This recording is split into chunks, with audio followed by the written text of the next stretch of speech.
Assalamualaikum warahmatullahi wabarakatuh. Selamat pagi, selamat siang, selamat sore, selamat malam, selamat beraktivitas.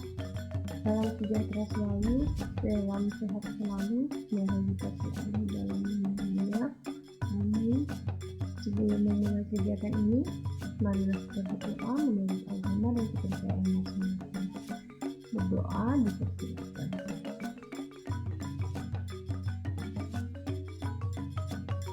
Doa selesai. Baiklah, pada kesempatan kali ini saya akan menyampaikan materi tentang teknologi routing di bagian kedua. Masih bersama saya Aris ini. Materi mata pelajaran administrasi infrastruktur jaringan 1 untuk kelas kedua. Mari kita simak materinya apa saja.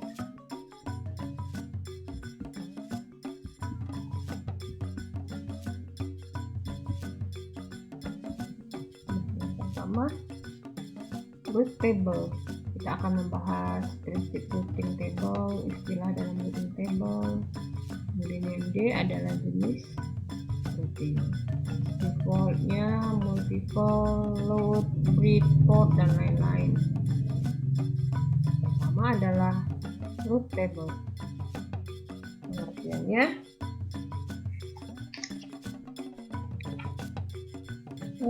root table atau table routing adalah tabel dalam perangkat yang menyimpan informasi mengenai jalur routing dalam jaringan. Informasi ini sangat penting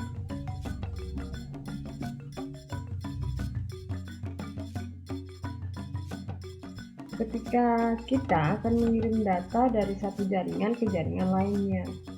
Cara memeriksa tabel routing dalam komputer berbasis Windows telah kita bahas sebelumnya. Nah, sedangkan routing pada perangkat Cisco akan dijelaskan berikut.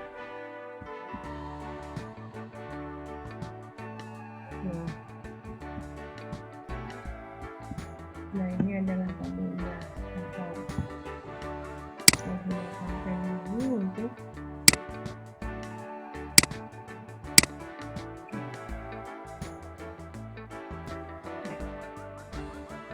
pada tabel di atas ada dua kelompok yang berbeda, yaitu kelompok ini ya.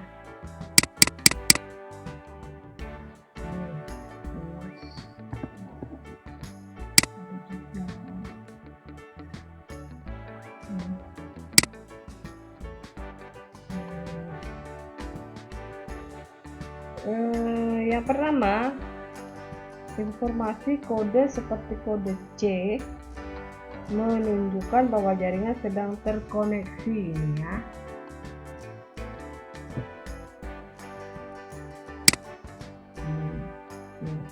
Kemudian jika S adalah routing yang statis.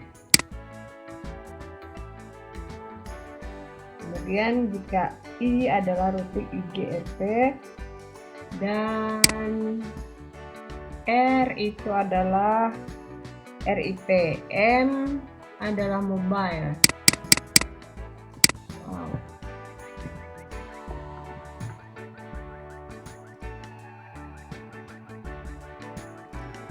M adalah mobile. Oke. Dan seterusnya. Adapun kelompok baris berikut mengandung tentang kode network AD, metric, NIC, hop, dan interface.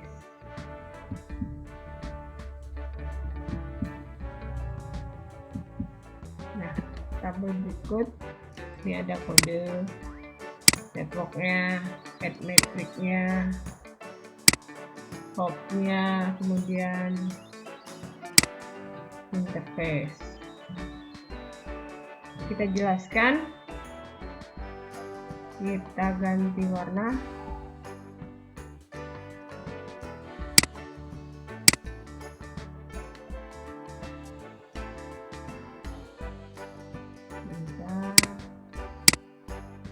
Oke. Kita jelaskan yang kode dulu ya. Ini dulu. Nah, kode memberikan informasi tentang proses yang terjadi pada routing tersebut. Kemudian network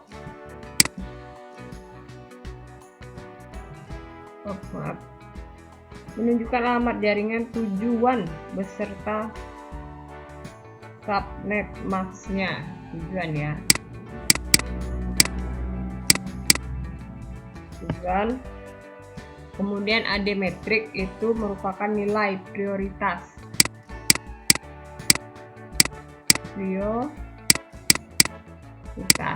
Nilai prioritas yang dapat digunakan sebagai acuan untuk melakukan pemilihan jalur rute terbaik jika memiliki beberapa jalur. Jadi kalau ada dua. Next hop merupakan alamat IP router berikutnya. Next hop IP router next atau berikutnya yang tersambung dengan interface. Yang tersambung ya. Interface adalah antarmuka yang dilewati oleh paket data. Nah, kita lanjut. Ada 3 informasi routing table yang penting. Secara prinsip ini ya. Yang pertama itu directly kurang T ya. Directly connect network.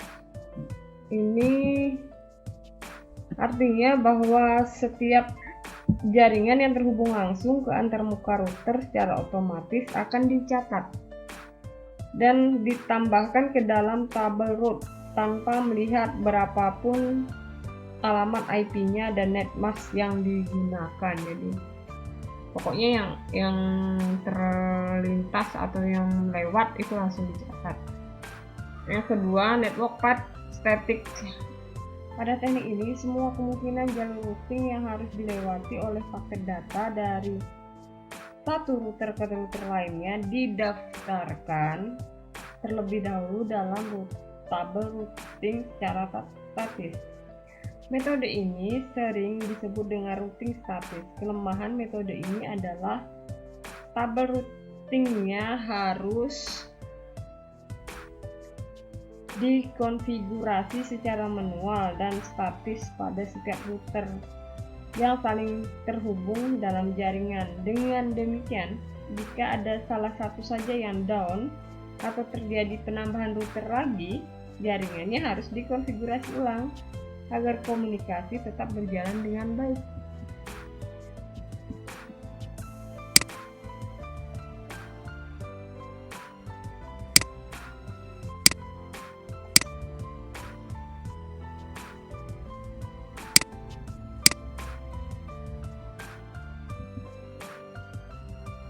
Informasi yang ketiga, through one or more dynamic routing protocols.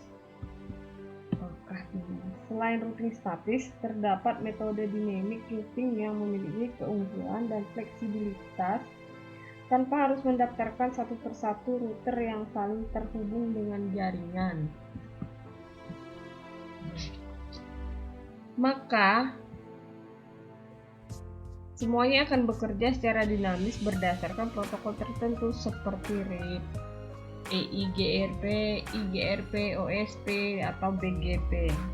Mereka bertukar informasi tentang jaringan dan dalam sistem dan secara otomatis mengisi tabel routing.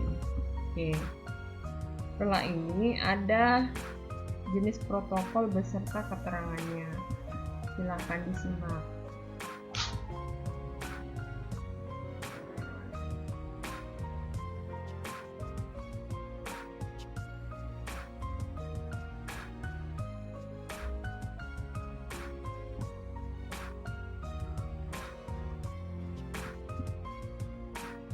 Oke, selanjutnya ada beberapa pengertian dalam routing table. Yang pertama, routing metric.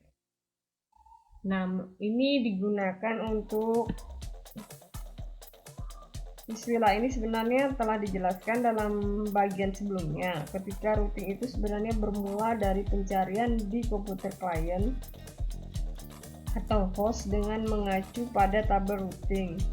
Fungsi metrik ini menentukan prioritas pemilihan jalur routing terkait dengan beberapa lama waktu yang diperlukan untuk mengirimkan paket melalui jalur tertentu. Setiap protokol routing memiliki rumusnya sendiri untuk menetapkan nilai metrik route yang dipelajari berdasarkan faktor-faktor seperti jumlah hop, bandwidth, keandalan tautan atau reliability of link, dan lain sebagainya. Yang kedua, administrative distance. Nah, metode administrative distance sebenarnya memiliki kemiripan dengan konsep metrik, tapi skop fungsinya lebih luas pada jaringan besar dan menjadi berperan penting untuk menyediakan jalur routing lebih dari satu jalur ke jalur tertentu. Perbedaan utama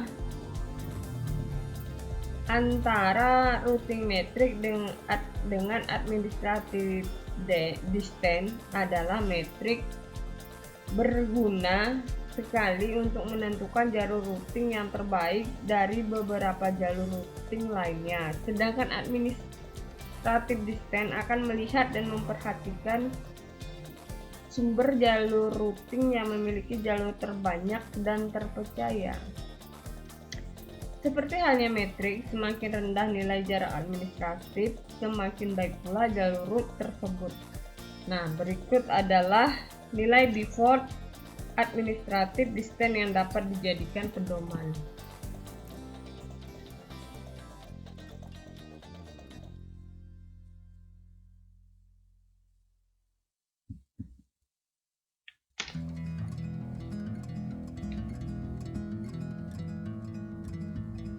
Oke, kita lanjut ke D, jenis route.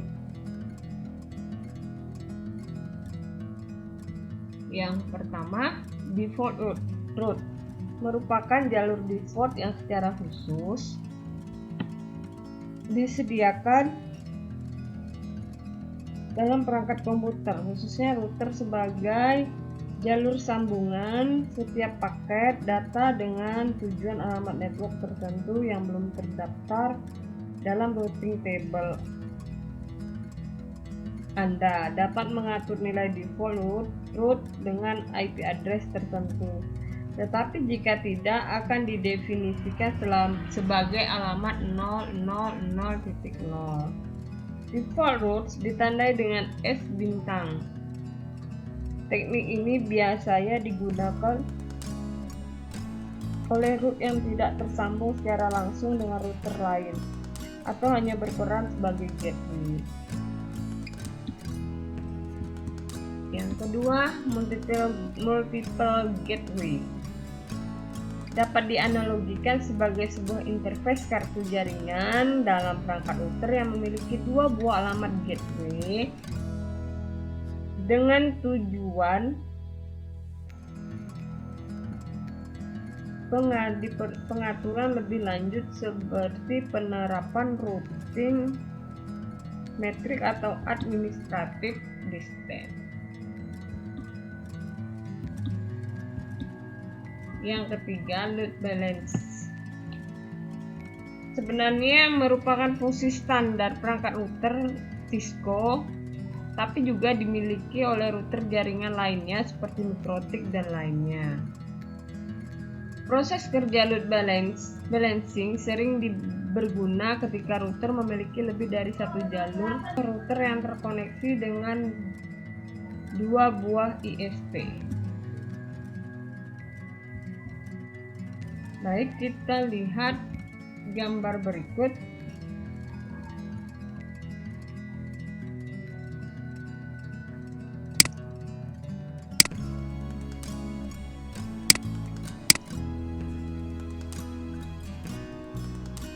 Pada gambar berikut ada dua buah sambungan ISP.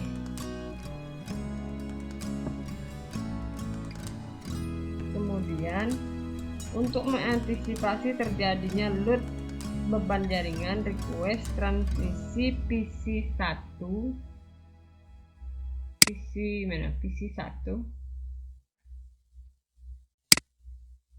ini PC1 ini bisa dialihkan ke ISPA ini ya, bisa alih ke sini jalurnya. Kemudian sedangkan PC0 kita ganti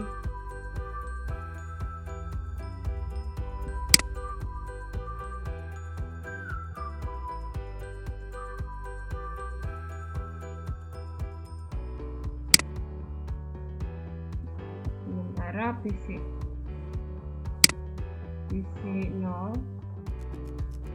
ini PC0 bisa diteruskan ke ISPB. Nah, lewat jalur ini. Jadi maksudnya, bentar kita teruskan. Ketika backbone sambungan ISP utama mengalami masalah, maka diperlukan cadangan sambungan. Jadi ISP utamanya gangguan.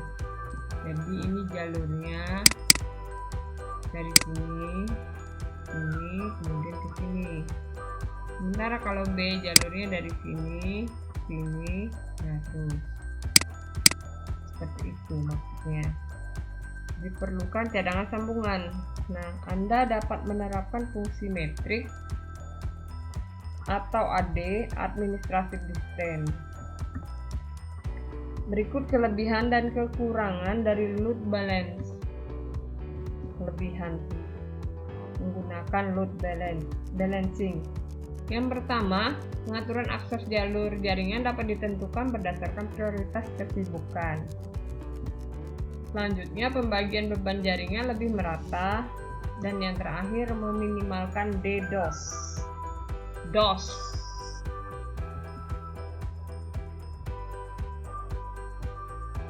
Oke, yang keempat adalah bridge.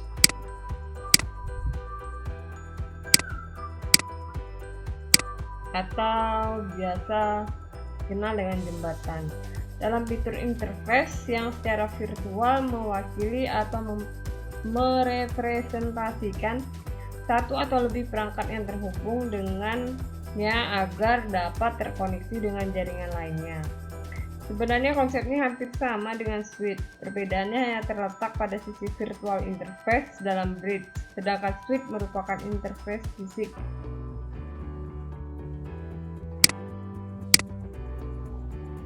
Oke, yang kelima, port forwarding.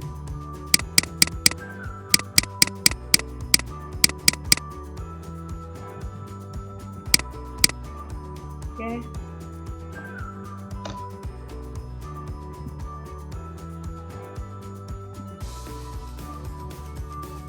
Istilah port forwarding sebenarnya secara etimologi bahasa mudah dipahami, yaitu penggabungan dari dua kata, port dan forwarding. Port itu merupakan istilah nomor layanan servis dalam jaringan ketika melakukan komunikasi data seperti transmisi data berbasis HTTP dalam web. Sementara kalau forwarding adalah meneruskan atau mengalihkan. Jadi port forwarding itu adalah sebuah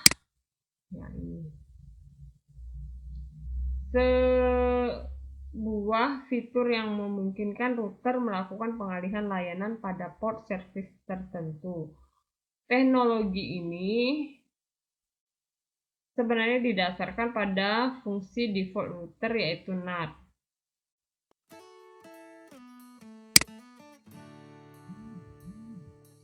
Sebagai contoh pengalihan port HTTP client dari jaringan dari port 80 ke port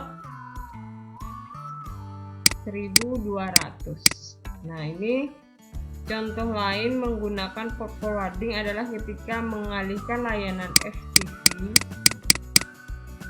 HTTP ke 80 ke 1200. Nah, IGP, SSH,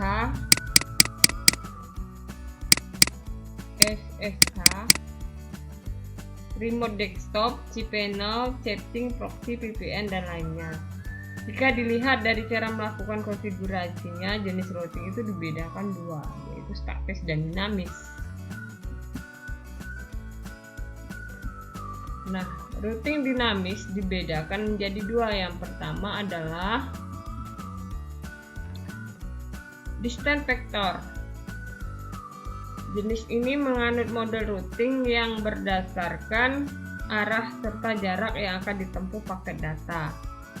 Sehingga ketika menentukan jalur terbaik yang dapat dilalui oleh klien hanya mempertimbangkan masalah jumlah lompatan atau hop yang akan dilewati.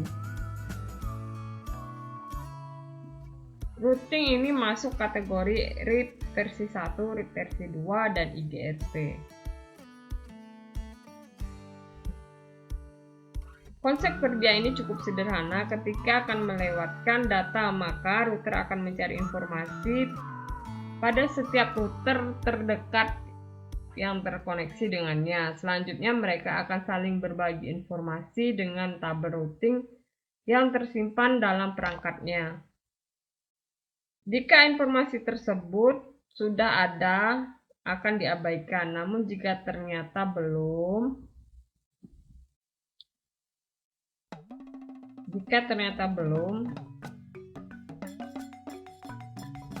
maka akan disimpan. Namun jika ternyata merupakan informasi baru, akan disimpan. Kemudian dari informasi tersebut akan dibandingkan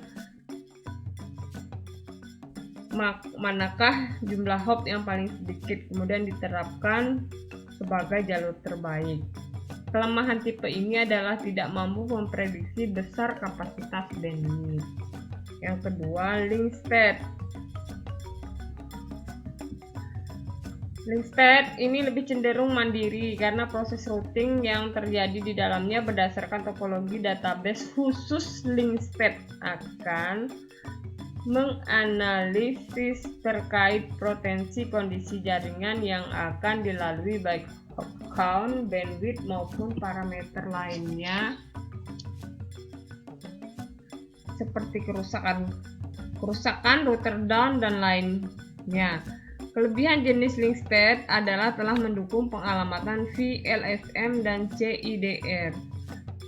Pengiriman informasi lebih awal berupa link state advertisement relatif berukuran kecil, mempunyai topologi database tersendiri yang menyimpan informasi setiap router yang terhubung dengan jaringan dengan menerapkan algoritma SPF short path first dan SPF tree dalam menentukan jalur terbaiknya, dan tentunya yang menjadikan pertimbangan utama adalah kecepatan yang lebih baik dibanding tipe link state. Ya, sudah yang terakhir. Terima kasih sudah menyaksikan dan mendengarkan. Semoga anak-anakku semua diberikan kemudahan dalam menerima semua materi dari Bapak Ibu guru lainnya, dan semoga kita selalu diberikan kesehatan dan dalam lindungannya. Jaga kesehatan dan jangan lupa gunakan masker ketika keluar rumah. Sampai bertemu di kelas nyata. Wassalamualaikum warahmatullahi wabarakatuh. Selamat pagi, siang, sore, malam, dan selamat beraktivitas. Salam sejahtera selalu. Salam kesehatan.